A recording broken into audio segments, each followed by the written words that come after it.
सुबह का वक्त बेहद ख़ास होता है। हर आने वाले दिन के साथ नई उम्मीदें साथ में आती हैं, नए सपने साथ में आते हैं, नए दिन की ताज़गी रहती है और ये विश्वास रहता है कि आज का दिन कुछ तो ख़ास होगा। तो इसी आशा विश्वास के साथ कार्यक्रम नमस्कार एमपी में आप सभी का स्वागत, वंदन, अभिनंदन। और ये हमारा सजीव फ़ोन इन कार्यक्रम है, तो सबसे पहले आप हमारा फ़ोन नंबर नोट कर लीजिए क्योंकि हमारे विशेषज्ञ हमारे स्टूडियो में उपस्थित हैं। आपके सवाल रहेंगे, उनके जवाब रहेंगे और हमारा फ़ोन नंबर आप नोट कर लीजिए 0755, ये हमारा एसटीडी कोड है 2660049 और निशुल्क यानी टोल फ्री नंबर भी आप नोट कर लीजिए 1800-233-0040।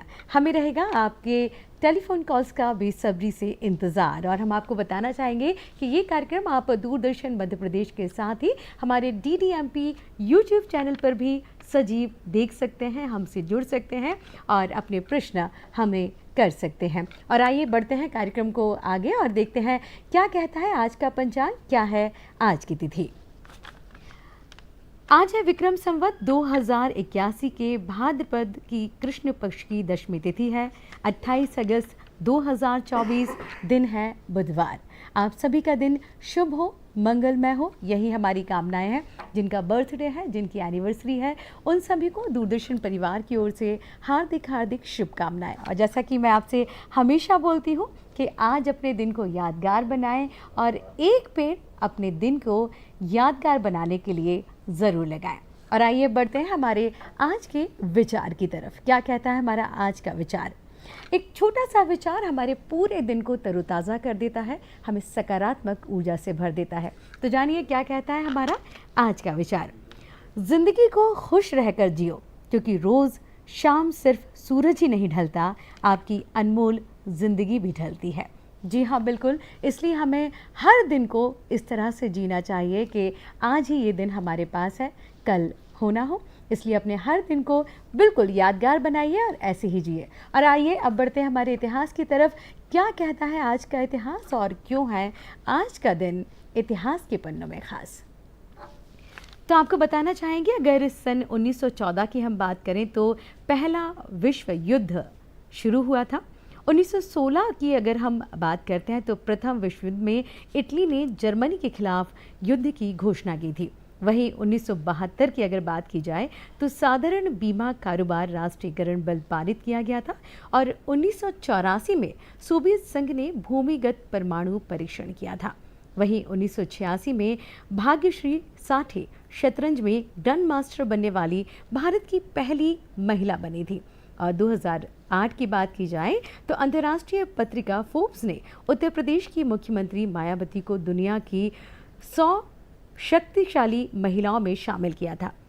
वहीं 2018 में भारत के मनजीत सिंह ने जकार्ता एशियाई खेलों की पुरुष 800 मीटर दौड़ में स्वर्ण पदक जीता था। तो ये तो था इतिहास और आपको बताया कि क्यों था 28 अगस्त का दिन खास। और आइए बढ़ते हैं हमारे कार्यक्रम में आगे की तरफ और आपको मिलवाते हैं हमारे आज के मेहमानों से, आज के विशेषज्ञों से। तो सबसे पहले हम स्वागत करेंगे डॉक्टर नितिन वर्मा जी का। आप वरिष्ठ शिशु रोग विशेषज्ञ हैं। बहुत बहुत स्वागत है सर आपका हमारे कार्यक्रम नमस्कार एमपी में। साथ ही हम स्वागत करेंगे सिंधु धौलपुरी जी का। आप मनोवैज्ञानिक हैं एवं वरिष्ठ कलाकार हैं और बहुत बहुत स्वागत है आपका हमारे कार्यक्रम में। तो और अब आपको हम बता देते हैं हमारे विषय। जी हाँ, डॉक्टर नितिन वर्मा जी हमारे यहाँ उपस्थित है। उनसे हम बात करेंगे स्वस्थ बच्चे मुस्कुराता बचपन, यही है हमारा आज का विषय। तो बच्चों से रिलेटेड अगर आपके मन में कोई सवाल हो, शंका हो तो हमें झटपट फ़ोन लगाइए। और वहीं सिंधु जी से हम बात करेंगे क्योंकि वो मनोवैज्ञानिक काउंसलर हैं, तो उनसे हम बात करेंगे कि कैसे पहचानें बच्चों की मनः स्थिति को। बहुत ही महत्वपूर्ण विषय है ये और हमारे बच्चों से जुड़े हुए हैं। हमें रहेगा आपकी फ़ोन कॉल्स का इंतज़ार। सबसे पहले जानते हैं नितिन जी से। नितिन जी, सबसे पहले हम आपसे ही आपके बारे में जानना चाहेंगे कि किस तरह से आपका इस फील्ड में आना हुआ और अभी कहाँ कहाँ के सेवाएं आप दे रहे हैं। देखिए, मैं बाल रोग विशेषज्ञ हूँ और मैंने अपना एमडी ग्वालियर से किया था और उसके बाद मैं कुछ साल ऑस्ट्रेलिया में था जहाँ से मैं 2014 में वापस आया। मेरा स्पेशलिटी नवजात बाल रोग में है जी। और इनिशियली मैंने बंसल ज्वाइन किया था and then I started moving out. अभी फ़िलहाल मैं अपना कोलार रोड पे मेरा हॉस्पिटल है जी। और मैं करीब 15 साल हो गए मुझे प्रैक्टिस करते हुए। किस नाम से? लिटिल एंजल्स हॉस्पिटल के नाम से है जी। एंड मोस्टली अभी मेरा फुल टाइम वहीं रहता है and I have been treating children for last 10-12 years. So और अभी काफ़ी करीब 3 या 4 साल कोविड के बाद से जैसा हम लोग देख रहे हैं कि बच्चों में पोस्ट कोविड इम्यूनिटी और वायरल बीमारियां काफ़ी बढ़ी हैं, तो वो हम लोग पिछले 3 या 4 साल से काफ़ी इनहेरेंटली ट्रीट भी कर रहे हैं तो उसको। अच्छा जी। सिंधु जी, आपसे भी जानना चाहेंगे हम आपका परिचय, किस तरह से आपका मनोवैज्ञानिक काउंसलिंग में आना हुआ? मैं काफ़ी समय से बचपन से ही देखती थी कि बच्चों को कई बार फैमिलीज़ या हमारे आसपास के लोग नहीं समझते, तो मुझे लगता था कि किस प्रकार मैं आगे बढ़ के कोई ऐसी फील्ड चुनूं जिसमें मैं अपने साथ साथ उन बच्चों की भी हेल्प कर सकूं जो जिनके मन को लोग पढ़ नहीं पाते। तो मैंने एमए साइकोलॉजी किया और मैं आर्टिस्ट भी हूं, तो मैंने इसी फील्ड में काम करना चालू किया और मैं साइकोलॉजी के साथ साथ अपने आर्ट को जोड़ के बच्चों के साथ में लगातार पिछले 18 वर्षों से काम कर रही हूँ। जी बिल्कुल, बहुत बढ़िया। यानी बहुत सारे बच्चों के बीच में आप दोनों का रहना होता है और काफ़ी बच्चों की मनोस्थिति और बच्चों के स्वास्थ्य से आप बहुत भली भांति परिचित हैं। सर, सबसे पहले आपसे जानना चाहेंगे, अभी जो मौसम परिवर्तित हो रहा है, हर कभी बारिश हो जाती है, फिर एकदम से गर्मी का मौसम भी हो जाता है, उमस हो जाती है, और बारिश जब तेज़ होती है तो थोड़ा सा ठंडक भी हो जाती है फ़िज़ा में, तो किस तरह से हम बच्चों को इन चीज़ों से बचा सकते हैं? अब मौसम की चीज़ों से बच्चों को बचाना पूरी तरह तो संभव नहीं है। जी। वायरल इन्फेक्शंस ये हम लोग हमेशा देखते हैं कि बारिश के सीज़न में ज़्यादा होते हैं। सो यूजुअली ये season between July and October, तो अक्टूबर नवंबर तक रहता है। उसके बाद नॉर्मली बच्चों के जो स्वास्थ्य है वो ठीक रहता है। जी। उसका मेन कारण ये है कि जुलाई से लेके एक तो मई जून में बच्चों के स्कूल हॉलीडेज़ होते हैं, उसके बाद स्कूल खुलते हैं तो सारे बच्चे आपस में कांटेक्ट में आते हैं। जी। तो यूजुअली जो स्प्रेड होता है इसमें वो एक से दूसरे बच्चे में वाया क्लोज कांटेक्ट होता है। तो अगर पास में आप बैठे हैं, बच्चे स्कूल जा रहे हैं, वैन्स में जा रहे हैं, तो अगर आप ऐसी जगह पे बैठे हैं जहाँ पे आपके आसपास का कोई भी बच्चा बीमार है, तो नॉर्मली वो स्प्रेड वाया ड्रॉपलेट इन्फेक्शन जिसको हम बोलते हैं, खांसने से, छींकने से या टच करने से होता है। सो पहली चीज़ तो पर्सनल हाइजीन है, उसमें you have to have personal hygiene. तो मैं जो भी छोटे बच्चे आते हैं मेरे पास, तो उनके मदर्स को नॉर्मली हम लोग काउंसिल करते हैं कि बच्चों का जो आसपास का एरिया है वो हाइजीनिक होना चाहिए, बिकॉज 1.5-2 साल के बच्चे जो रहते हैं वो हर चीज़ मुंह में डालते हैं। They are not very sure कि उनको क्या करना है, तो जो भी चीज़ उनके हाथ में आप देंगे दे नॉर्मली बाइट इट, खाने की कोशिश करते हैं, तो उससे स्टमक इन्फेक्शंस होने के चांसेस होते हैं। और जब बच्चे अपने सेम एज के बच्चों के साथ खेलते हैं तो उनके साथ में इन्फेक्शंस स्पेशली वायरल इस मौसम में बहुत ईजीली स्प्रेड होता है। तो अगर किसी का भी बच्चा बीमार है तो first of all we should make sure कि वो जब तक ठीक ना हो जाए तब तक वो घर पे रहे। अक्सर अभी देखने में आ रहा है कि स्कूल इवन स्मॉल किड्स 4 साल के बच्चे भी एग्ज़ाम देने स्कूल जा रहे हैं। जी बिल्कुल। एंड बच्चा बीमार है बट स्कूल के लोग प्रेशर कर रहे हैं कि नहीं उसको स्कूल आना है, एग्जाम देना पड़ेगा। सो अगर ऐसा होगा तो वो बाकी बच्चों को भी सेम इन्फेक्शन फैलाएगा। सो ये इन्फेक्शंस जो है वो आसपास के टच से, कांटेक्ट से ही फैलने वाले हैं। तो जैसे कोविड में करते थे वैसे ही है कि अगर आपका बच्चा बीमार है तो उसको 3-4 दिन स्कूल से रेस्ट देना है। अगर ऐसा करेंगे तो इन्फेक्शंस कम होंगे काफ़ी। जी। नितिन जी, अक्सर घरों में जब हमारे बड़े बुजुर्ग रहते हैं, वो एक जो बात है वो हमेशा कहते हैं कि जो हमारे पहले के बच्चे थे उनका इम्यूनिटी सिस्टम इतना स्ट्रांग था कि उन पर इन चीज़ों का असर ही नहीं होता था, लेकिन आजकल के बच्चे तो बहुत जल्दी जल्दी बीमार होते हैं। तो इसका कोई रीज़न या कथन सही है? नहीं, वो इम्यूनिटी इज़ इम्यूनिटी कोई एक चीज़ से वैसे बनता भी नहीं है। इम्यूनिटी इज़ बेसिकली बहुत सारी चीज़ों का जोड़ने से होता है। बच्चों का पालन के समय ब्रेस्ट फीडिंग कितना मिला है उनको, उनके आसपास में जो उनका न्यूट्रिशनल पार्ट है, तो अगर बच्चा बैलेंस डाइट लेता है तो उसकी इम्यूनिटी अच्छी रहेगी। आजकल बच्चे बाहर की चीज़ें ज़्यादा खाते हैं। सो 3 से 4 साल का बच्चा है तो घर की चीज़ों खाने की बजाय वो चिप्स और बिस्किट्स और ये सब खाने में ज़्यादा इंटरेस्टेड है। एंड थर्डली वायरल इन्फेक्शंस जो हैं वो पहले जैसे आज से 15-20 साल पहले जो वायरसेस होते थे, अब रिसेंटली ये सारे इन्फेक्शंस का जो कॉन्फॉर्मेशन है वो चेंज हो रहा है। जी तो आप देखेंगे कुछ दिन पहले मंकी पॉक्स आया था, जी उसकी बातें चल रही हैं। तो वायरसेस जब नए नए निकल के आएंगे तो we don't have immunity to them, हम लोग के अंदर उनके अगेंस्ट इम्यूनिटी है नहीं। जी तो जब भी कोई नया वायरस किसी और जैसे प्राणी से, मंकी पॉक्स मैमल्स में होता है, तो उससे निकल के आएगा, तो किसी को भी अगर इम्यूनिटी बॉडी के अंदर नहीं है तो फिर दे विल गेट इट। तो इम्यूनिटी पहले बुरी थी, अभी पहले अच्छी थी, अभी बुरी है, that is not a true statement, ऐसा नहीं है। हाँ, मतलब बिल्कुल दर्शकों, अगर हमारे बड़े कहते हैं तो हम इनको ये समझा सकते हैं कि पहले और आज की चीज़ों में बहुत ज़्यादा अंतर आ गया है और वातावरण में भी बहुत ज़्यादा परिवर्तन आया है, उसका इफेक्ट भी हाँ, बच्चों पर exactly. पड़ता ही पड़ता है। जी सिंधु जी, आप तो हमेशा बच्चों के बीच में रहती हैं और आज का जो विषय है कि कैसे पहचाने बच्चों की मनः स्थिति को, तो सबसे पहले उनकी मनः स्थिति को किस तरह से, उनके एक्सप्रेशन से किस तरह से कैसे भापा जाता है?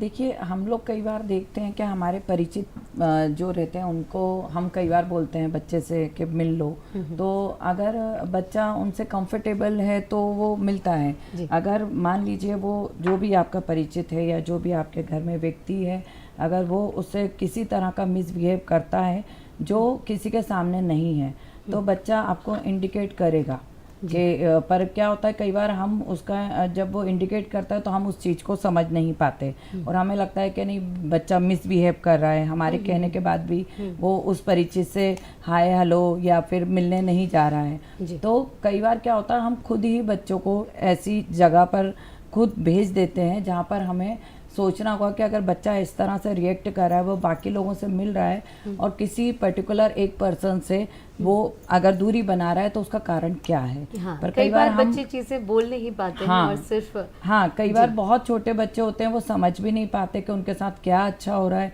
क्या बुरा हो रहा है, पर क्योंकि उनको हम लोग थोड़ा सा पैम्पर करके चलते हैं तो उनको ये तो समझ में आता है कि अच्छा और बुरा क्या है, पर चूंकि वो नहीं समझ पाते या समझा नहीं पाते, इस वजह से वो शायद वैसा रिएक्ट नहीं कर पाते कि हम लोगों को क्लियरली पता हो कि वो क्या चाहता है। तो अगर आपका बच्चा किसी भी व्यक्ति को लेके अगर किसी प्रकार का अलग से अगर रिएक्शन दे रहा है तो आपको समझना होगा कि वो पर्टिकुलर इस व्यक्ति को लेके ही क्यों कर रहा है। जी और जी बिल्कुल, और ये तो सामाजिक दृष्टिकोण की बात है। सिंधु जी, अगर घर में भी बच्चे की थोड़ा सा अब समझ में नहीं आता चिड़चिड़ा क्यों हो रहा है या पेरेंट्स से अच्छे से बात क्यों नहीं कर रहा, तो क्या कुछ ऐसे फैमिली रीजंस भी होते हैं कि उसको कुछ कंफर्टेबल नहीं लग रहा है? कई बार क्या होता है कि मान लीजिए कि बच्चा एक बड़ा बच्चा है और आपके यहाँ सेकंड चाइल्ड आ गया, तो पेरेंट्स का पूरा फोकस सेकंड चाइल्ड पर आ जाता है, तो कहीं ना कहीं बच्चा जब वो चेंजेस देखता है तो वो एक्सेप्ट नहीं करता,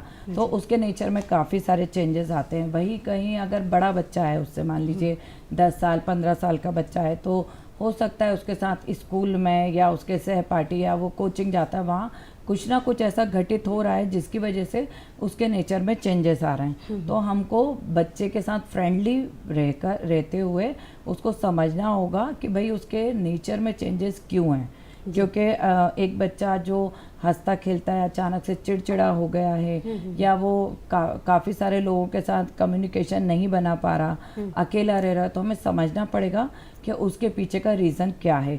कई बार हम छोटी छोटी चीज़ों को अनदेखा कर देते हैं और वो चीज़ें आगे जाके काफ़ी बड़ी बन जाती हैं और बच्चे का नेचर बहुत एग्रेसिव हो जाता है। जी, जिसको हम इस तरह से समझते हैं डॉक्टर साहब की, जैसे सिंधु जी ने बताया कि पारिवारिक वातावरण या कुछ रीजंस होते हैं, क्या चिकित्सीय कारण भी इस तरह से होते हैं कि बच्चे का चिड़चिड़ा होना या उन्होंने काफ़ी सही बात बोली, बिकॉज बच्चे का जो मनोवैज्ञानिक संतुलन है ना, वो बहुत सारी चीज़ों से बन रहा है।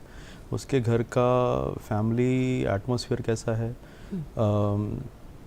घर में जॉइंट फैमिली है या इट्स अ न्यूक्लियर फैमिली, अगर सिर्फ फादर और मदर हैं और फादर यूजुअली जॉब पे जाते हैं एंड सेकंड बेबी आ गया, तो पहले जो सरकार ने किया भी था कि फर्स्ट बेबी के 3 साल बाद ही सेकंड बेबी करना है, दैट वाज बिकॉज क्योंकि जब तक जो बड़ा बच्चा है वो माँ पे डिपेंडेंट है, जी। वो यूजुअली फर्स्ट 2 या 3 साल तक होता है। उसके बाद वो कुछ हद तक इंडिपेंडेंट हो जाता है। तो जब तक अगर उसी दौरान अगर दूसरा बेबी आ जाए तो उनके अंदर ये भावना आ जाती है कि ये मेरी जगह ले रहा है, मेरी जगह। And they start to have, उनके दिमाग में कॉम्पिटिटिव भावना आ जाए, तो कई बार वो छोटे बच्चे को परेशान करते हैं। जी। सेकेंडली, अगर घर का जो family atmosphere towards between parents, अगर जैसे हम लोग देख रहे हैं कि आजकल हस्बैंड एंड वाइफ उनका आपस में रिलेशनशिप कैसा है, अगर वो अच्छा नहीं है तो उसका भी बच्चों के ऊपर काफ़ी बुरा असर होता है। इवन ये स्टडीज़ हैं कि वो आगे जाके एग्रेसिव बिहेवियर भी होता है बच्चों में, अगर उन्होंने फादर को एब्यूजिव बिहेवियर करते हुए देखा टुवर्ड्स योर मदर और समबडी एल्स, तो they are prone to do the same later on also. तो वो भी आगे जाके वायलेंस और इवन स्कूल में बिहेवियर इश्यूज उनको बने रहते हैं। तो फैमिली एटमॉस्फेयर अगर उनको अच्छा मिलेगा तो उससे उनका जो आने वाले समय में कैरेक्टर प्रोफाइल है वो एक अच्छा कॉन्फिडेंट रहेगा। फैमिली एटमॉस्फेयर अगर उन्हें अच्छा नहीं मिला स्पेशली बचपन से, बिकॉज सबकॉन्शियसली वो काफ़ी चीज़ें अपने दिमाग में रखते हैं, वो देख रहे हैं, 3-4 साल का बच्चा ऑब्जर्व कर रहा है, उस चीज़ को एक्सप्रेस नहीं कर रहा है, बट वो सारी चीज़ें उनके सबकॉन्शियस में जाती हैं, एंड देन लेटर ऑन जब वो बड़े हो जाते हैं तो उसका फॉर्म हमें aggression, abusive behaviour towards other even females also, वो भी देखने को मिलता है। तो ये बहुत ही ज़रूरी है, जब बच्चा छोटा है, 3-4 साल का है, तो वी शुड मेक श्योर कि उस समय फैमिली एटमॉस्फेयर, रिलेशनशिप्स अच्छे रहें। बच्चों के सामने हमको एज अ पीसफुल एटमॉस्फेयर, उनको एक सिक्योरिटी घर पे देना बहुत ज़रूरी है। जी बिल्कुल, कई बार अक्सर ऐसा होता है कि पारिवारिक झगड़े इतने बढ़ जाते हैं चीज़ों का, जैसे सर ने बोला कि बहुत ज़्यादा प्रभाव उनका होता है। क्या इस तरह के बच्चों को भी सिंधु जी काउंसलिंग के लिए लाया जाता है या हाँ, उनसे बात की जाती है? हाँ, कि जैसा सर ने बताया कि घर का वातावरण बहुत ज़रूरी है। कई बार होता है कि पेरेंट्स जो भी डिसीजन लेते हैं उसमें बच्चे की सहमति नहीं होती है। कई डिसीजन बच्चों पे मतलब थोप दिए जाते हैं, जैसे पढ़ाई को लेकर, मतलब वो क्या सब्जेक्ट लेना चाहते हैं, आगे करियर किस दिशा में बनाना चाहते हैं। तो कई बार हमने ये भी देखा है कि जो पेरेंट्स अपनी लाइफ में नहीं कर पाए, वो चाहते हैं कि बच्चों के थ्रू वो चीज़ें हों। तो ऐसे में क्या होता है, बच्चा परफॉर्मर नहीं बनता, परफॉर्म नहीं कर पाता, तो कहीं ना कहीं उसके नेचर में, उसके मतलब बिहेवियर में बहुत ज़्यादा आप देखेंगे कि चेंजेस आपको देखने को मिलेंगे। और बच्चा परफॉर्म नहीं कर पा रहा, इसलिए कहीं ना कहीं उसके अंदर बहुत सारी चीज़ें चल रही हैं मानसिक तौर पे, और उसको कोई समझना भी नहीं चाहता, क्योंकि उसको क्लियरली बोल दिया गया है डिसीजन, मतलब उसको यस या नो नहीं पूछा गया है, उसको क्लियरली डिसीजन बता दिया गया है कि आपको यही करना है। तो ऐसे कई बार बच्चे जब आते हैं, जैसे मेरे पास एक, जब मैं एमपी बोर्ड में काउंसलर थी, उस समय एक केस आया था कि वो बच्ची डांसर बनना चाहती थी, पर चूंकि उसके पेरेंट्स डॉक्टर थे तो वो चाहते थे डॉक्टर ही बने जी। तो वो कई बार मतलब ये होता है कि एक फैमिली में जो बैकग्राउंड जो चला आ रहा है, वही वो चाहते हैं कि बच्चा उसी करियर को चुने। हाँ, अब वो बच्ची बोलने लगी कि मैम मैं जब पढ़ने बैठती हूँ मुझे ऐसा लगता है कि मेरा दिमाग पढ़ाई में नहीं लगता, कि मैं मेकअप की चीज़ें मुझे याद आती हैं कि जैसे डांसर होते हैं वैसे मुझे लगता है। फिर कल कि मेरे एग्ज़ाम थे, बोर्ड एग्ज़ाम, मम्मी ने सब कुछ बंद करके रख दिया। तो कल के कहीं ना कहीं उसकी वजह से फिर उसके नेचर में बहुत ज़्यादा मतलब दिक्कतें आई, और फिर उनको काउंसलिंग के लिए लेकर आए हमारे पास में।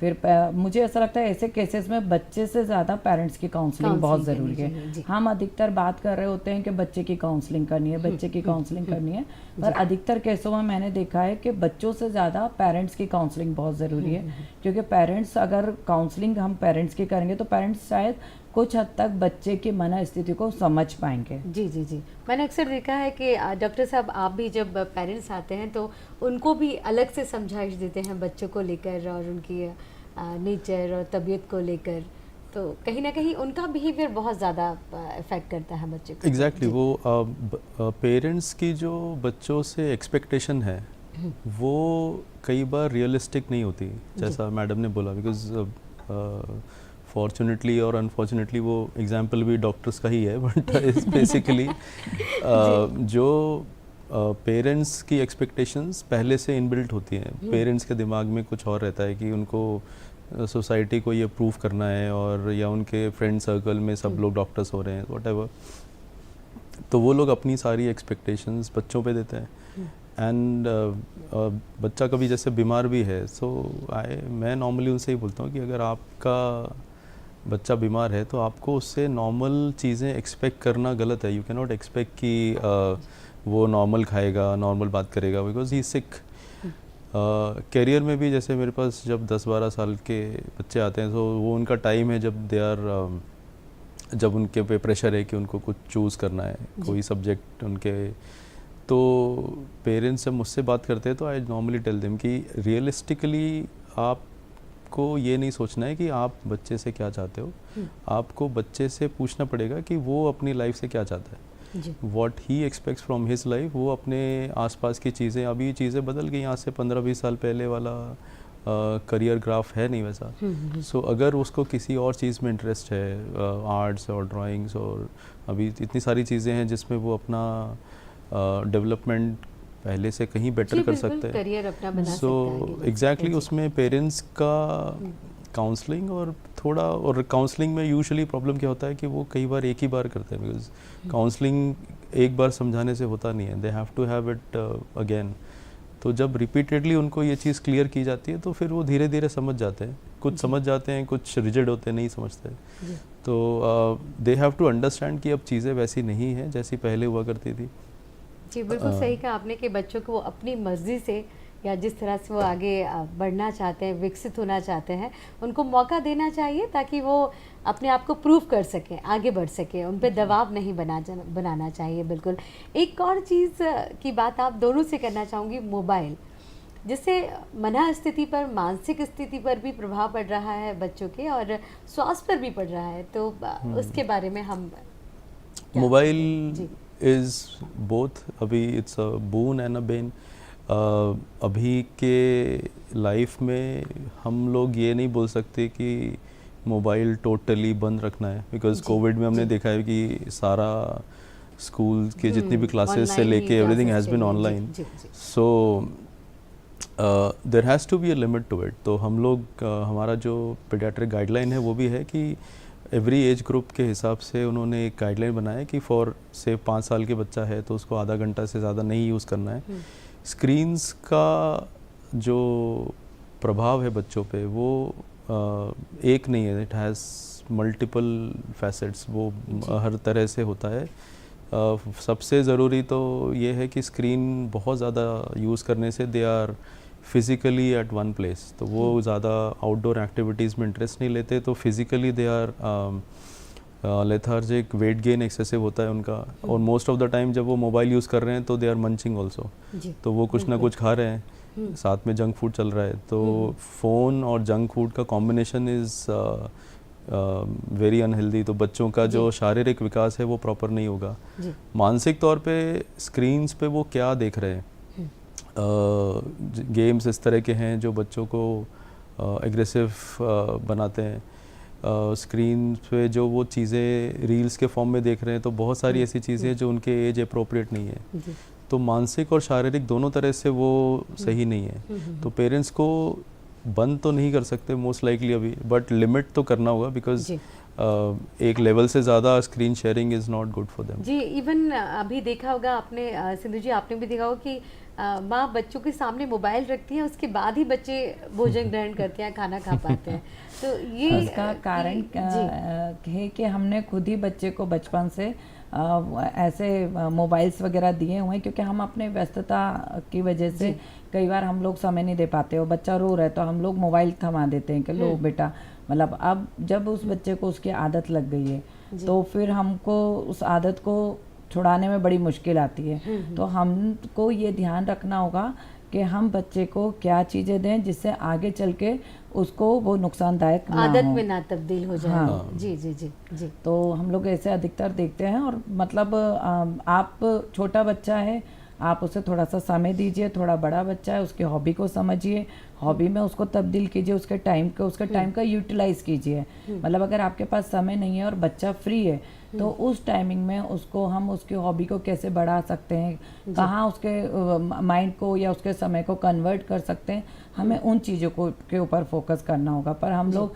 कई बार टीवी का रिमोट भी थमा देते हैं। कई बार हमने देखा है मोबाइल के साथ साथ टीवी भी बच्चे कई बार देख रहे होते हैं। छोटे छोटे बच्चे कार्टून्स घंटों देखते होते हैं, जैसा आपने बताया कि खाने के साथ में सर ने बताया, तो ये बिल्कुल भी सही नहीं है। तो हमको उनकी बचपन से ही परवरिश ऐसे एटमॉस्फेयर में करनी होगी जहाँ पर बच्चे को इन चीज़ों की लत ना लगे। जी बिल्कुल सही कहा आपने, क्योंकि पेरेंट्स सोचते हैं मेरे पास समय कम है और बच्चा खाना नहीं खा रहा है और सामने मोबाइल कार्टून लगा के। और जी अभी राजा श्रीवास्तव जी हमसे जुड़ चुके हैं भोपाल से। राजा जी बहुत बहुत स्वागत है आपका हमारे कार्यक्रम में। मुझे आवाज़ नहीं आ रही है। राजा जी हम आपको सुन पा रहे हैं, आप अपना प्रश्न पूछ सकते हैं, आपकी आवाज़ आ रही है हमें। जी, मुझे ये पूछना है सर, एक तो बच्चे क्या है खाना नहीं खाते हैं जी। उनको अपन पूरा खाना देते हैं, घर में थाली सजा के देते हैं, तो भी उनका एक पहला अटेम्प्ट ये रहता है खाना हमें नहीं खाना है। और दूसरी चीज सर ये कि जंक फूड जैसे अपन घर पे नहीं देते उन्हें, अच्छी आदत डलवाते हैं कि जंक फूड अपन घर पे ना दें, लेकिन फिर वो बाहर दोस्तों के साथ खाने लगते हैं। और इस चीज पे सर कुछ बताइए कैसे इन चीजों को अपन मैनेज कर सकते हैं। और सर मोबाइल टीवी भी जैसे अगर अपन घर पे नहीं दिखाते हैं तो वो बाहर तो जाते ही हैं, फिर दोस्तों क्या देखने लगते हैं। तो अपन भले ही बहुत अच्छा करने की कोशिश कर रहे हैं घर पे, लेकिन वो सब बाहर जाने से तो सब बिगड़ ही जाता है। तो इन चीजों को बताइए सर कैसे मैनेज करना है। More of a logistical issue है ये। Thank you for your question. देखिए बच्चे जो आजकल खाने की चीज़ें सीख रहे हैं वो आसपास के चीज़ों से, इंक्लूडिंग मोबाइल और जो चीज़ें वो देख रहे हैं वही उनको खाने का मन करता है। और जी, और बहुत कुछ तो टेलीविज़न पर देखते हैं, टेलीविज़न पर देखते हैं। और बच्चा जो भी चीज़ देख के आप देखेंगे जितने भी बिस्किट, चिप्स और जंक फूड्स हैं वो सब बहुत ही कलरफुल होते हैं। आप चिप्स का कोई भी पैकेट लेंगे वो लाल, पीला, नीला ऐसी होगा। बच्चे को कलरफुल और स्पाइसी एक्साइटिंग चीज़ें पसंद आती हैं, और एक ही चीज़ रोज़ रोज़ घर पे खाने से उनको सॉर्ट ऑफ अ बोरियत हो जाती है। तो पहली चीज़ तो ये है कि खाने के समय खाना देना है उनको। अगर उनको कुछ भी खाना है, चाहे वो जंक हो या बाहर का हो, तो वो खाने के पहले नहीं खाना है। हम लोग शादी में भी जाते हैं तो जो मिठाई का स्टॉल है वो आखिरी में होता है। सो डेज़र्ट और चॉकलेट्स और कोई भी ऐसी चीज़ अगर वो खाने के पहले खा लेंगे तो बच्चे का भूख ख़त्म हो जाएगा। तो उनका जो रूटीन है वो वैसा होना चाहिए जिसमें खाने के पहले उनको कुछ भी नहीं खाना है। बच्चे को अगर कुछ ऐसे समय भूख लग गई है जब अपना खाना बना नहीं है तो उनको कोशिश करके पहले खाना देना है और उसके बाद ही बोलना है कि आपको जंक या जो भी यूज़ करना है वो उसके बाद। मोबाइल और ये जो आदत है, देखिए आदत बनी भी एकदम से नहीं है तो टूटेगी भी एकदम से नहीं। तो आदत तोड़ना है तो उसको स्लोली कम करना पड़ेगा। आपको एक उनका रूटीन सेट करना पड़ेगा कि इनको 15-20 मिनट से ज़्यादा एक बार में फ़ोन यूज़ नहीं करना है। यूज़ करना है तो ब्रेक्स लेना है, बीच में 10 से 15 मिनट ब्रेक लेना है, उसके बाद ही दोबारा फ़ोन यूज़ करना है उनको। और दोस्तों के यहाँ तो अब वो जब भी जाते हैं वो फ़ोन यूज़ करते हैं, आपस में चीज़ें डिस्कस करते हैं। आप उनको अपनी तरफ से बस समझा सकते हैं कि चीज़ें क्या गलत है क्या सही है। बच्चे को अगर वो चीज़ खुद से समझ में आएगी तभी वो वहाँ जाके आपकी बात मानेगा, वरना अगर उसको वो चीज़ अंदर से फील नहीं हुआ कि वो जो कर रहे हैं गलत है या सही है तो आपकी बात सुनेगा नहीं बच्चा। तो वो तो बार बार समझाने से या एग्जाम्पल सेट करने से ही आएगा। कभी कभी हम खुद ही मोबाइल लेके बैठे हैं तो बच्चा आपको देख के आपका एग्जाम्पल फॉलो करेगा, तो you have to set it for them. अगर हम चाहें कि एक दिन में या सडनली किसी चीज़ का परिवर्तन करना चाहें तो वो पॉसिबल नहीं होता है। धीरे धीरे ही अच्छी आदतें हम डेवलप कर सकते हैं और उसके लिए हमें खुद उनका साथ देना होगा, उनको बताना होगा किस तरह से, क्योंकि बच्चों को नहीं पता रहता हमारा इंटरेस्ट किस में, पेंटिंग क्या होती है, डांस क्या होता है, इन चीज़ों एक्टिविटीज़ क्या होती हैं। जैसे जैसे इन्वॉल्व करेंगे सर तो शायद बच्चा अपनी हॉबीज़ को पहचानने लगे।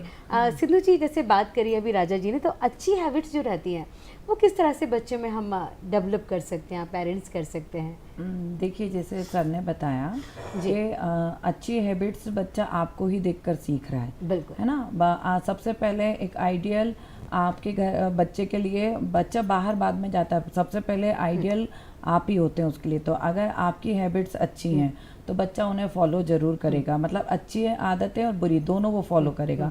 तो आप खुद बचपन से ही उसके सामने एक समय सीमा निर्धारित कीजिए कि किस समय आपके यहाँ खाना, मतलब सब लोग खा रहे हैं, और दिन जैसे कई बार होता है कि हमारी व्यस्तता में से हम सभी लोग अलग अलग खाना खा रहे हैं, पर एक समय घर में ऐसा जरूर होना चाहिए जब पूरी फैमिली एक साथ बैठकर खाना खाए, जिसमें आप अपनी बातों को भी शेयर कर सकें, वो देख सके कि भाई मेरे पिताजी, आप उसे बचपन की बातें बताइए अपनी, कि हम अपने पेरेंट्स के साथ में कैसे थे, तो उससे भी वो काफ़ी सारी चीज़ें सीखता है। दूसरा सबसे इम्पॉर्टेंट है कि बच्चा आपसे छुपकर कुछ ना करे, उसके लिए आपको उसके साथ में फ्रेंडली रहना पड़ेगा। उसे बाहर दोस्तों की ज़रूरत ना पड़े, आपको उसके साथ पिता माता कम और दोस्त की तरह ज़्यादा रहना पड़ेगा, जिससे बच्चा कोई भी बात आपको शेयर करने से मतलब डरे ना। क्योंकि कई बार क्या होता है, इतना माहौल ऐसा हम घर का रखते हैं स्ट्रिक्टली कि बच्चा चाहकर भी आपको नहीं बोल पा रहा है, जैसे हम चाहते हैं ना कि मन स्थिति उसको कैसे वो समझें, कैसे वो बताएं हमें। तो और दूसरा क्या है कि बच्चे की हमें बचपन से समझ में आ जाता है कि बच्चे की स्ट्रेंथ क्या है। कई बार क्या होता है कि हम ज़रूरत से ज़्यादा बच्चे के ऊपर बर्डन डाल रहे हैं, तो उसमें भी कई बार बच्चा अपनी पॉजिटिव चीज़ों को नेगेटिव उसमें बदलने लगता है। हमने देखा कि अक्सर पेरेंट्स सर कंपैरिजन करते हैं बच्चों का दूसरे बच्चों से, उसके नंबर्स क्यों ज़्यादा हैं, तुम्हारे क्यों नहीं ला पाए, तो तुम तो बिल्कुल नहीं पढ़ते। तो इस तरह की चीज़ें भी मुझे लगता है कि हमेशा हर बच्चे का आईक्यू लेवल बराबर नहीं होता है, तो हमें उसके आईक्यू को समझते हुए उसके साथ बात करनी होगी और उसके हिसाब से हमें उसके लाइफ को सेट करना होगा। और जैसे सर ने भी बताया कि हमें बच्चे को अपने हिसाब से नहीं डालना है, हमें बल्कि बच्चे को वो क्या आगे अच्छा परफॉर्म कर सकता है उस फील्ड में उसके हेल्प करनी है, उसी तरह का वातावरण भी निर्मित करके उसको हमको देना। बिल्कुल दर्शकों, सिंधु जी ने बहुत ही अच्छी बात कही। डॉक्टर साहब ने बताया कि माँ हमारी कहते हैं पहली शिक्षक होती है और घर हमारी पहली पाठशाला होता है, और यहीं से आगे बढ़ने की और विकसित होने की शुरुआत होती है। सर एक और समस्या आजकल बहुत ज़्यादा आ रही है, इंटरनेट। जब भी हम देखते हैं, अगर मेडिसिन की भी बात करें तो पेरेंट्स सोचते हैं कि हम डॉक्टर के पास जाएंगे, फिर समय लेंगे या दिखाना होगा, समय नहीं है, तो कई बार इंटरनेट से देखकर या बच्चे को फीवर आया है, मेडिकल से जाकर जो मन में आता है वो मेडिसिन ले लेते हैं। तो सर आपके आंसर से पहले किरण जी हमारे साथ जुड़ चुकी हैं उज्जैन से। किरण जी, बहुत बहुत स्वागत है आपका हमारे कार्यक्रम में। हेलो किरण जी, आप सुन पा रही हैं हमें? जी, मेरे ये सवाल था कि बच्चों की जो एज ग्रुप होती है जिसमें उनमें ग्रोथ होता है, उस एज ग्रुप में जब उनमें ग्रोथ होता है तो उनके मन में और उनके शरीर में बहुत सारे परिवर्तन होते हैं। उस समय माता पिता का, खासकर माँ का क्या रोल होना चाहिए, वो उस समय उन्हें कैसे समझाएं? और अगर मान लो किसी बच्चे को किसी दूसरे बच्चे के द्वारा कुछ गलत आदतें या गलत बातें, जानकारी पता चलती है, तो एक माँ बच्चे को कैसे इन चीजों से दूर करे? जो एज ग्रुप होती है जैसे 10 के बाद 10 से 12 साल 13 साल, इसमें बच्चा बहुत मासूम होता है जी, तो वो कैसे इसे कवर करे? बिल्कुल सिंधु जी। हाँ, आपने बहुत अच्छा क्वेश्चन किया है। अभी रिसेंटली मेरे पास में एक ऐसा केस आया था जिसमें बच्चा स्कूल जाना भी बंद कर दिया था और शायद बाहर दोस्तों के साथ उसको सिगरेट वगैरह की लत लग गई थी। फिर जब बच्चा मेरे पास काउंसलिंग के लिए आया तो उससे मैंने पूछा तो उसने बताया कि मैडम मुझे खुद ही समझ में नहीं आता मैं कब घर छोड़ के चला जाता हूँ। और वही जैसे हमने कहा ना कि छोटे वाले भाई को बहुत ज़्यादा फैमिली पैम्पर करके रखती है, बहुत ज़्यादा प्यार कर रही है, सपोर्ट कर रही है, तो कहीं ना कहीं बड़े बेटे को ऐसा लगने लगा है कि मेरे अच्छे रहने से भी कोई मतलब नहीं है। तो हम जैसा सर ने भी बताया था कि हमको इस बात का विशेष ध्यान रखना होगा कि अगर हमारे घर में 2 या 3 या जितने भी बच्चे हैं उनको बराबरी से हमको देखना होगा। हम ऐसा नहीं कर सकते कि भाई बड़े बच्चा अब हो गया है तो वो इंडिपेंडेंट है, उसके ऊपर हमें ध्यान नहीं देना है। कई बार यही होता है कि जब वो देखता है भेदभाव घर में ही तो वो बाहर दोस्त ढूंढने लगता है। तो हमको ऐसे सिचुएशन में बच्चे को समझना होगा कि भाई वो अब जैसे सिगरेट पीने लगा बच्चा तो हमको लगता है नहीं भैया ये तो गलत है, हम डांटने लगते हैं, पर हमको समझना होगा कि भाई वो ऐसी लत उसको कैसे लग गई या वो ऐसा क्यों कर रहा है। तो जब मैंने बात की फिर उस बच्चे से, उसने पूरा बताया कि मुझे पता नहीं चलता, और फिर मैं अगर सच बोलता हूँ घर में कुछ गलत कर लेता हूँ तो भी मेरी पिटाई होती है। तो इसलिए मैंने झूठ बोलना चालू कर दिया कि सच बोलने से भी सज़ा मिलती है, तो फिर इससे अच्छा है कि झूठ बोल के आप बच सकते हो उस सज़ा से। तो आपको ये देखना होगा कि अगर आपका बच्चा सच बोल रहा है तो आपको उसको थोड़ा सा हक करते हुए, प्यार करते हुए उसे समझाना होगा। कई बार क्या होता है कि हमारे रिएक्शन ऐसे होते हैं बच्चे के लिए कि बच्चा हमसे और दूर हो जाता है। तो वो बहुत ज़रूरी है कि बच्चे को हम उस समय किस तरह से बच्चे के साथ हम व्यवहार कर रहे हैं। फिर चूँकि मेरी थिएटर क्लासेस चलती हैं तो मैंने उनको बच्चे को बोला कि तुम्हें अगर शौक है तो तुम मेरी थिएटर क्लासेस ज्वाइन करो। उस बच्चे ने मेरी क्लास ज्वाइन की और आप यकीन नहीं करेंगे वो आज बच्चा अच्छा एक परफॉर्म भी कर रहा है, स्कूल भी जाने लगा है और अपनी फैमिली की भी सभी बातचीत मानता है। तो मतलब एक बच्चे को हेल्दी माहौल देना बहुत ज़रूरी है घर में भी। और अगर वो मान ली, अब क्या होता है कई बार हम घर में उसे समझाते हैं, अब जैसे मेरी क्लास में उसके ही एज ग्रुप के काफ़ी सारे बच्चों को वो देखता है तो उसको फिर समझ में आता है मतलब बहुत फर्क पड़ता है। हाँ, जहाँ बच्चा अपने एज ग्रुप के बच्चों के साथ मिलके गलत व्यवहार कर रहा है, वहीं अगर उसके एज ग्रुप के बच्चे कुछ पॉजिटिव इस पर हम ये भी कह सकते हैं कि संगत का असर भी बहुत मायने रखता है। बहुत जी, तो संगत बहुत ज़रूरी है बच्चों के लिए। अगर बुरी संगत में पढ़ के बच्चे गलत कर रहे हैं तो अच्छी संगत में पढ़ के बच्चों का नेचर बदला जा सकता है। बिल्कुल, तो हमारे पेरेंट्स का भी कर्तव्य बनता है कि बच्चों की हर चीज़ को, एक्टिविटी को वॉच करें। सर, जैसा कि किरण जी ने हार्मोन्स की बात की, बच्चे जब बड़े होते हैं आवाज़ में परिवर्तन होता है, शारीरिक संरचना में परिवर्तन होता है, जिससे बच्चे बड़े अनकॉन्शियस से हो जाते हैं। उन्हें लगता है कि ये नेगेटिव ले, उसको पॉजिटिव ले, नहीं समझ पाते हैं। तो एक्चुअली डायलॉग ज़रूरी है। आपको बच्चे को, पहली चीज़ें तो आपको बच्चे को प्रिपेयर करना पड़ेगा। जैसे यू ऑलरेडी नो कि आपको पता है कि अब ये 12-13 साल का हो रहा है। इफ़ इट्स अ बॉय तो 13-14 साल पे उनके हॉर्मोन्स सीक्रेट होने लगते हैं। गर्ल्स होते हैं तो 11-12 साल में यूजुअली शुरू हो जाता है। तो पेरेंट्स को फर्स्टली तो ओपनली उनसे बात करना ज़रूरी है। पेरेंट्स नॉर्मली एक्सपेक्ट ये करते हैं कि वो खुद से ही समझ जाएगा, या कभी कभी इनहिबिशन रहता है ये सब बात उनसे करने में। सो अगर आप उस चीज़ को एक्सप्लेन नहीं करेंगे और आपको पता ये होने वाला है, तो आपको पहले से उसको बता के प्रिपेयर करके रखना है कि इस तरह की चीज़ें आने वाले 1-2 साल में उसको फेस करनी पड़ेंगी। एंड देन अगर उसको किसी भी तरह का मेंटली अगर उसको ऐसा लग रहा है या उसको दिमाग के अंदर कोई भी ऐसी चीज़ चल रही है, तो आपको कंटिन्यूसली उससे बात करना पड़ेगा। कम्युनिकेशन जो है वो ऐसी चीज़ों में बहुत ज़रूरी है।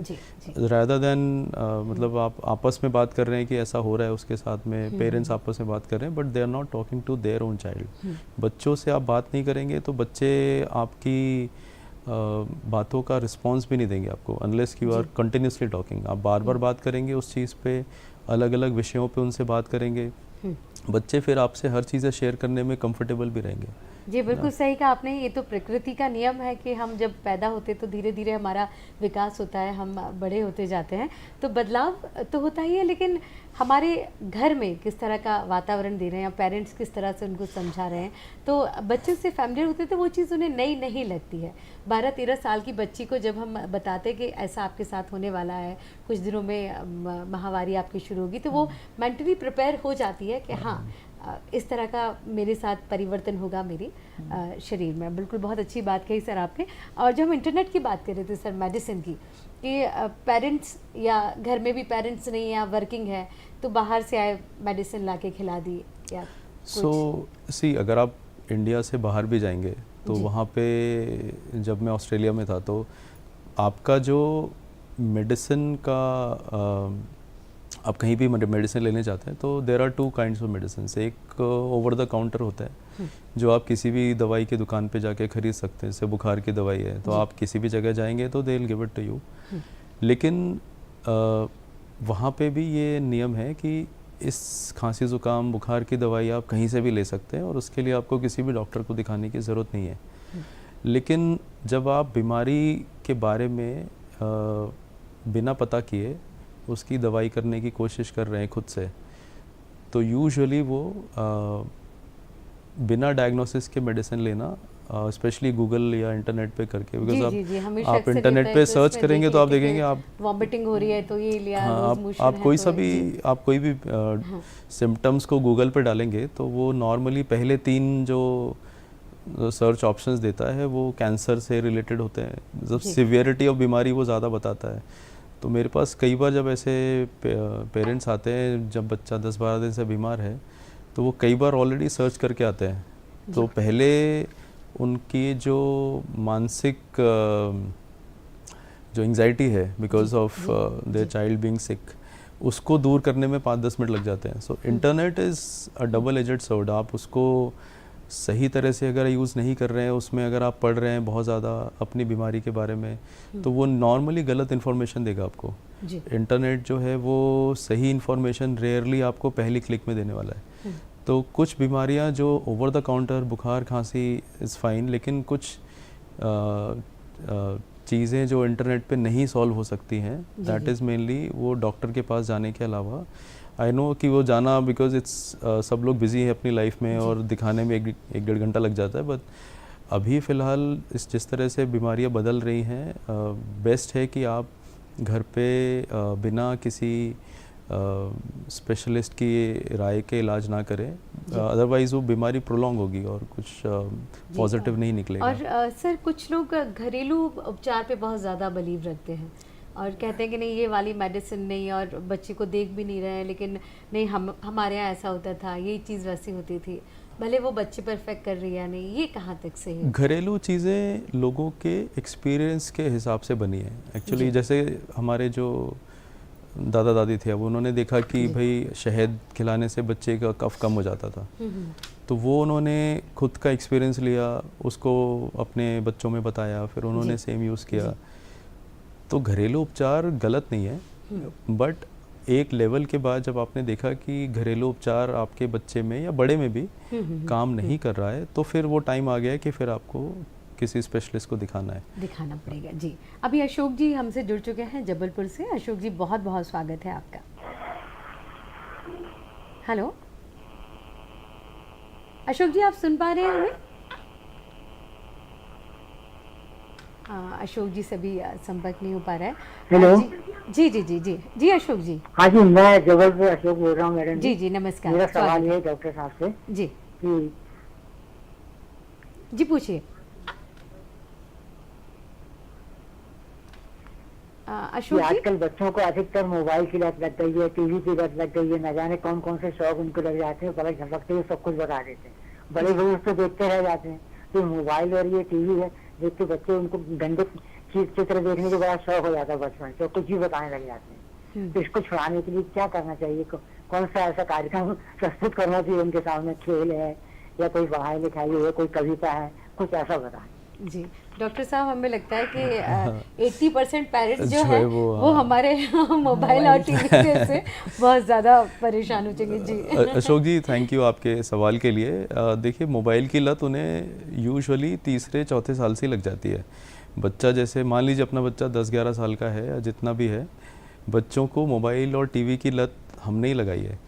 बच्चे मोबाइल खरीद के तो लाए नहीं है, तो वो यूज़ हमारा मोबाइल ही कर रहे हैं। तो शुरू के जब बच्चा 2-3 साल का है, जैसा मैडम ने भी अभी बताया था कुछ देर पहले, कि लत शुरू होती है छोटी चीज़ों से, कि उनको खाना खिलाने के समय जब हम बिज़ी हैं काम में, घर के काम में बिज़ी हैं, तो बच्चे को मोबाइल दे दिया।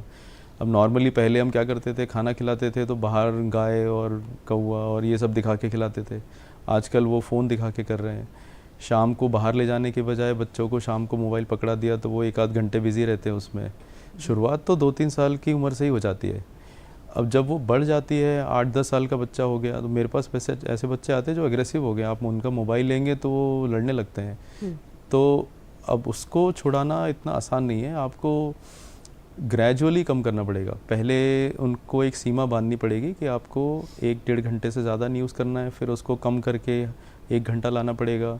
इसमें 6 से 8 महीने कम से कम लगने वाले हैं, एक दिन में नहीं होने वाला है। और बच्चा कई बार आप उसके हाथ से मोबाइल लेंगे तो कई बार एग्रेसिव भी हो जाता है जी। तो उस समय घर वालों को बच्चे के साथ बैठ के समझाना पड़ेगा कि ये जो लत है वो उसके लॉन्ग टर्म के लिए अच्छी नहीं है। कई बार वो समझेगा, कई बार नहीं समझेगा। अगर घर पे वो चीज़ नहीं हो पा रही है तो फिर आपको किसी काउंसलर से उसको एक बार, और खुद को भी आपके एज अ फैमिली बिना काउंसलिंग के उसको छुड़वाना कई बार मुश्किल पड़ेगा। एडिक्शन अगर हो गया है तो फिर आपको स्पेशलिस्ट काउंसलिंग की ज़रूरत पड़ेगी फिर उसमें। जी, तो अशोक जी आप भी ध्यान दीजिए, और अगर आप इस तरह से कहीं खुद होता हुआ देखते हैं किसी और पेरेंट्स को, तो उनको भी समझाइए कि हमारे बच्चे के फ्यूचर के लिए इस तरह की जो लत है वो अच्छी नहीं है। सिंधु जी, पहले बच्चे बहुत एक्टिव रहते थे, खेलना कूदना, बाहर जाना, लोगों से मिलना, बहुत सारी चीज़ें, लेकिन आजकल हम बहुत सारी पाबंदियां उन पर लगाते हैं। बाहर जाना बहुत मना हो जाता है, जाते हैं, हालांकि पेरेंट्स का कहना है कि ज़माने को देखते हुए, क्योंकि हमें लगता है कि हमारे बच्चे सेफ़ नहीं है इस तरह की चीज़ें। वो क्या इस तरह की कंडीशन भी बच्चे की मनस्थिति पर बहुत ज़्यादा प्रभाव डालती होगी? हाँ, देखिए पेरेंट्स ऐसे तो मना नहीं करते हैं, अगर बच्चा कुछ जिसे गलत जिसे हम ओवर पोजेसिव कहते हैं बच्चों के हाँ, लिए। वो एक्चुअली में क्या आजकल हम जिस तरह से देख रहे हैं समाज में हमारे आसपास जिस तरह की लगातार घटनाएं घट रही हैं, तो उससे कहीं ना कहीं पेरेंट्स को एक डर तो रहता है।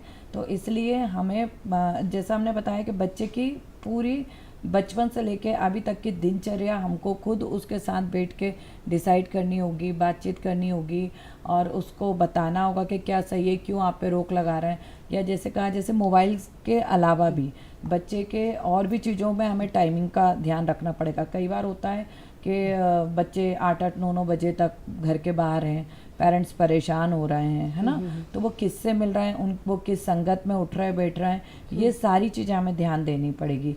हम सिर्फ रोक नहीं लगा सकते। हो सकता है कई बार बच्चे सही भी होते हैं, पर चूंकि माहौल वैसा चल रहा है तो हमको उस माहौल को देखते हुए बच्चों को रोक टोक या मतलब काफ़ी सारी चीज़ों के लिए बोलना पड़ता है। पर हमको ये ध्यान देना होगा कि अगर हमारा बच्चा सही है, वो सही जगह जा रहा है और सही समय पर आ रहा है, तो हमको उसको सपोर्ट भी करना पड़ेगा। कई बार होता है कि जैसी कोई घटना घटी और पेरेंट्स तो एकदम सचेत हो जाते हैं उस चीज़ को लेके कि नहीं भाई अभी ताज़ी ताज़ी खबर है, पेपर में पढ़ रहा है, टीवी में पढ़ रहा है ना, आपको बच्चे को स्कूल ले जाने वाली वेन, स्कूल पढ़ाने वाला टीचर, हर व्यक्ति से, जैसे कई बार पेरेंट्स मीटिंग होती है तो पेरेंट्स को लगता है नहीं बच्चा तो अच्छा पढ़ रहा है, क्या ज़रूरत है स्कूल में जाने की, पर आपको जाना पड़ेगा, आपको मिलना पड़ेगा उन टीचर्स से कि भाई मेरे बच्चे को कौन टीचर पढ़ा रहे हैं जी। उनसे भी अपडेट लेना होगा कि भाई सिर्फ मतलब परसेंट लाने से बच्चे का विकास नहीं होगा। आपको ओवरऑल जाके उसकी एक्टिविटी के बारे में जहाँ जहाँ आपका बच्चा जाता है वहाँ पता करना पड़ेगा। बिल्कुल बिल्कुल सही कहा आपने कि पेरेंट्स को बहुत ज़्यादा जागरूक रहना होगा, और बच्चे से ज़्यादा पेरेंट्स को इन चीज़ों का ध्यान रखना होगा, उनको बदलना होगा, तभी वो अपने बच्चे में परिवर्तन ला सकते हैं। एक और प्रश्न मेरे मन में आ रहा है कि बहुत सारी नेगेटिविटी या नकारात्मकता जो समाज में होती है या बहुत सारी घटनाएं घट जाती हैं, आपको क्या लगता है हमें अपने बच्चों को उनसे अवगत कराना चाहिए कि इस तरह की चीज़ें हुई हैं? क्या ये उनके मन पर किस तरह से प्रभाव डालेगा कि हम उनको अच्छे के लिए बताएं, या फिर कहीं ऐसा ना हो कि वो चीज़ नेगेटिव हो जाए? नहीं, देखिए बच्चे को अच्छा बुरा में सबसे अवगत कराना बहुत ज़रूरी है, क्योंकि आने वाले समय में उसे हर चीज़ को इंडिविजुअल खुद ही फेस करना है। हर समय आप उसके साथ नहीं होंगे, तो बच्चे को आप तो एक तो पहले सबसे पहले जो गर्ल्स चाइल्ड है हमारी, उसको एक तो फिजिकल एक्टिविटी ऐसी मतलब में डालना होगा जहाँ पर वो अपने स्वयं की रक्षा खुद कर सके, सिचुएशन कभी अगर उसके सामने ऐसी आ जाती है। दूसरा, हम लोग अधिकतर टीवी पर या मोबाइल पर, जैसे हमने बताया, जो हम देखेंगे वो बच्चा उसे फॉलो करेगा। आप कोशिश कीजिए कि आपके घर में न्यूज़ चैनल बच्चा देखे, उससे उसको आने वाले समय अभी क्या चल रहा है आसपास उसके बारे में पता हो, मतलब हर चीज़ उसको आपको ना बताना पड़े, वो खुद भी अपडेट रहे, न्यूज़पेपर पढ़े। अच्छी आदतें हम तभी डालेंगे ना, न्यूज़ चैनल देखे, न्यूज़पेपर पढ़े, अपडेट रहे। उसके बाद में कॉम्पिटिटिव एग्ज़ाम होते हैं, उनके बारे में आप उसे जानकारी दीजिए। मतलब ओवरऑल ये समझ लीजिए कि आपके बच्चे की ग्रोथ में, बच्चे के मानसिक शारीरिक हर विकास में पेरेंट्स की सबसे अहम भूमिका है। पर हम क्या है, आजकल व्यस्तता के चलते हम शायद कहीं ना कहीं वो भूमिका पूरी तरह से नहीं निभा पा रहे हैं, इसलिए शायद हमारे बच्चे आज हादसों का शिकार हो रहे हैं। क्योंकि हमको समझना होगा कि बच्चे जब हादसा हो जाता है तब हम उस समय जागृत हो जाते हैं। हर पेरेंट्स खुद स्कूल छोड़ने जाने लगते हैं टीचर से मिलने लगते हैं या उस बात को बहुत ज़्यादा तूल देने लगते हैं, है ना। पर हमको ये समझना होगा कि हमारा बच्चा उस घटना का शिकार ना हो, इसके लिए मुझे सबसे पहले स्वयं जिम्मेदार बनना होगा। मुझे लगता है कि कुछ इम्पोर्टेंट जो नंबर हैं वो भी हमें हमारे बच्चों को याद करवाना चाहिए कि डायल 100 है या इस तरह से, ताकि वो हमारी प्रोटेक्शन के लिए, कि हम खुद की प्रोटेक्शन कैसे कर सकते हैं, इस चीज़ के प्रति भी जागरूक रहें। जी, और मोबाइल चलाना गलत बात नहीं है, मोबाइल चलाए बच्चा, पर जैसे सर ने भी बोला और हम भी बोल रहे हैं कि बच्चे को टाइमिंग के हिसाब से आपके टाइमिंग बच्चा फॉलो करता है, ऐसा नहीं है। मैंने कई बच्चों को देखा है कि उनके पेरेंट्स ने बोला है कि आपको ये करना है, इतने टाइमिंग में ये करना है, इसलिए आपको मोबाइल दिया जाएगा। बिल्कुल सिंधु जी, हमेशा जो कहते हैं हमारे बड़े बुजुर्ग, अति सर्वत्र वर्ज्यते, यानी हम चाहे प्यार की अति करेंगे तो वो भी गलत है, गुस्से की अति करेंगे वो भी गलत है। हर चीज़ जब लाइफ में बैलेंस होती है तभी हम आगे बढ़ सकते हैं। डॉक्टर साहब, हम आपसे भी चाहेंगे कि हमारे बहुत सारे पेरेंट्स बच्चों को लेके बहुत चिंतित रहते हैं, उनके स्वास्थ्य को लेके बहुत ज़्यादा चिंतित रहते हैं, कि क्योंकि जैसा कि आपने बताया कि नई नई बीमारियां आती जा रही हैं और कहीं ना कहीं सबके लक्षण भी सिमिलर से रहते हैं, लगता है कि नहीं ये तो नहीं है, ये तो नहीं है। तो मैं चाहूँगी आप एक संदेश के माध्यम से उन्हें बताएं कि ज़्यादा एकदम पैनिक होने की आवश्यकता नहीं है। मेरा संदेश, जैसे नॉर्मली मेरे पास जो पेरेंट्स मिलने आते हैं तो मेरा संदेश सबके लिए सेम है, बिकॉज बीमारियां कम होने वाली नहीं है, तो बीमारियां बढ़ेंगी बिकॉज हम लोग की पॉपुलेशन बढ़ रही है। We are not coming down. हम लोग की पॉपुलेशन आज से कुछ साल पहले ग्रोथ रेट कम होता था, अभी 2% ग्रोथ रेट पे इंडिया है। इंडिया की पॉपुलेशन ओवरऑल वर्ल्ड पॉपुलेशन बढ़ रही है। जितने ज़्यादा हम लोग लोगों के टच में आएंगे, हम लोग जो नई बीमारियां जैसे कुछ जानवरों से आ रही हैं, तो बिकॉज हम लोग उनके टच में ज़्यादा आ रहे हैं, उनके हैबिटेट्स को हम लोग डिस्ट्रॉय कर रहे हैं, तो उनसे काफ़ी कुछ बीमारियां अब इंसानों में आ रही हैं। हम लोगों के हाथ में लेकिन वो सब नहीं है। हम लोग वही चीज़ें कर सकते हैं जो हमारे हाथ में है। हमारे हाथ में क्या है? बैलेंस न्यूट्रिशन, बच्चों को हर तरह की चीज़ें खिलाना। अगर बच्चे का खाने में इंटरेस्ट नहीं है तो थोड़ा मैनिपुलेट करना है, मतलब बच्चा सब्जियां नहीं खाता है तो आप पराठे में डाल के दे सकते हैं। बैलेंस न्यूट्रिशन, फिज़िकल एक्टिविटीज़ बच्चों की बहुत ज़रूरी है, तो बच्चों को 1 से 2 घंटे ओपन छोड़ना है। जितना फिज़िकली बच्चा एक्टिव रहेगा उतना बच्चे के स्वास्थ्य पे अच्छा असर रहेगा। और तीसरा, मानसिक। तो मेंटली जो हम लोग बच्चे को एज अ ओवरऑल कैरेक्टर जो उसका ग्रो होगा, वो आपके फैमिली में, आपके बच्चे के आसपास के लोगों का आपस में बिहेवियर कैसा है टुवर्ड्स बच्चे के लिए भी और आपस में अपने आपस में भी। तो ये तीनों चीज़ें अगर बच्चे को घर पे मिलेंगी तो सारे बच्चों का विकास जैसा प्रॉपर होना चाहिए वैसा होगा। अनरियलिस्टिक एक्सपेक्टेशंस बच्चों से ना रखें। बच्चों को समझना है कि उनको किस चीज़ में इंटरेस्ट है। कई बार वो चीज़ें पहले ही दिख जाती हैं, शुरू में दिख जाती हैं कि बच्चा ड्राइंग में अच्छा है, बच्चे की मैथ्स अच्छी है। बिल्कुल। जिस चीज़ में आपको अच्छा लग रहा है वही चीज़ में बच्चे को आने वाले समय में प्रोग्रेस कराने की कोशिश करें। मोस्ट लाइकली जो ये बच्चे हैं ये आगे जाके बहुत अच्छा करेंगे। बस अपनी रियलिस्टिक एक्सपेक्टेशंस रखेंगे तो उसके ऊपर अच्छा करेंगे। जी बिल्कुल, बहुत प्यारा सा संदेश सर ने आज यहाँ दिया। और अगर इस तरह की कोशिशों के बाद भी ज़रूरत पड़ती है तो हमारे लिए हमारे चिकित्सक हैं, मनोचिकित्सक यहाँ हैं और हम उनसे संपर्क कर सकते हैं। और अगर इस तरह से बात कुछ बढ़ती है तो अपने बच्चों को जाके हम आगे की परवरिश के लिए दे सकते हैं। देखिए, बहुत छोटी छोटी बातें आज हमारे विशेषज्ञों ने यहाँ बताई कि किस तरह से बच्चों को धीरे धीरे धीरे अच्छा सा वातावरण देके उन्हें आगे बढ़ाना है, क्योंकि यही हमारे देश का भविष्य है। प्यार के साथ, केयर के साथ, बहुत सारी उम्मीदों के साथ। तो चलिए, आज के इस कार्यक्रम में इतना ही। अनुमति दीजिए, आप दोनों को भी बहुत बहुत धन्यवाद हमारे शो में आने के लिए और आपको भी बहुत बहुत धन्यवाद। याद रखिए कि खो ना जाए ये तारे ज़मीन पर। नमस्कार।